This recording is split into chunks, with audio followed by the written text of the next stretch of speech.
शेतकऱ्यांच्या कर्जमाफीच्या प्रमुख मागणीसाठी प्रहार संघटनेचे अध्यक्ष बच्चू कडू यांनी राज्यभर रास्ता रोको आंदोलनाची हाक दिली होती।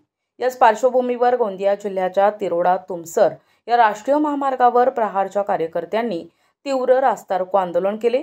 या आंदोलनामुळे काही काळासाठी महामार्गावरील वाहतूक पूर्णपणे विस्कळीत झाली होती, ज्यामुळे वाहन चालकांना मोठ्या त्रासाला सामोरं जावं लागलं।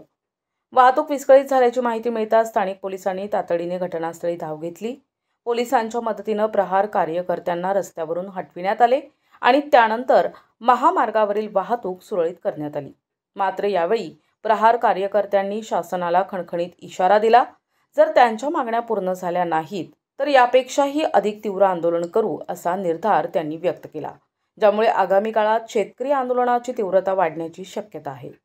शेतकऱ्याची फसवेगिरी केलेली आहे। या सरकारला वटणीवर आणण्यासाठी आदरणीय बच्चूभाऊ कडूंनी वेळोवेळी आंदोलनाची भूमिका घेऊन शासनाला दिलेल्या आंदोलनाची आठवण करून देतात, परंतु हे शासन शेतकऱ्यासोबत अन्याय करत आहे।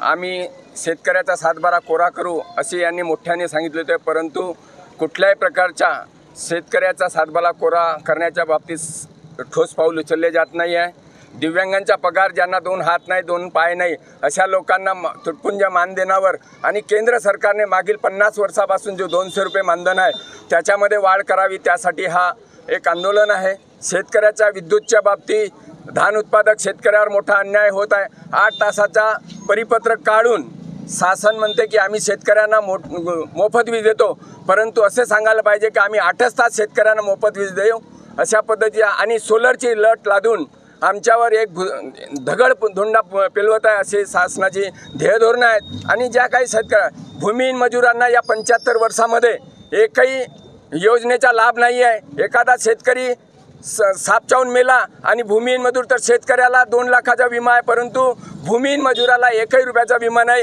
हे शोकांतिक आहे। ज्या मजुराच्या बराबर शेतकरी आपला पोट भरतो किंवा देशाची धुरा चालते, अशा भूमिहीन मजुरासाठी आज या 75 वर्षामध्ये योजना आहे। म्हणून या सरकारचा आम्ही मोठ्या प्रमाणात निषेध करत आहोत।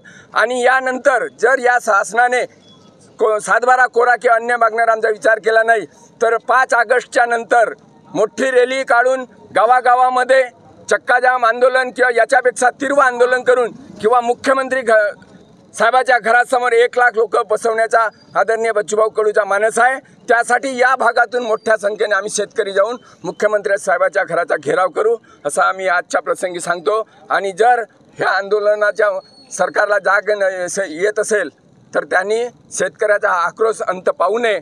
याच्यापेक्षा जास्त संख्येने शेतकरी उद्या 2 ऑक्टोबरला मुंबईला जो होणार आहे त्याच्यामध्ये सुद्धा दिसतील किंवा मुख्यमंत्री साहेबाच्या घरावर। जय हिंद, जय प्रहार, जय महाराष्ट्र। प्रतिनिधी राधाकिशन सुटे, NTV न्यूज मराठी, गोंदिया।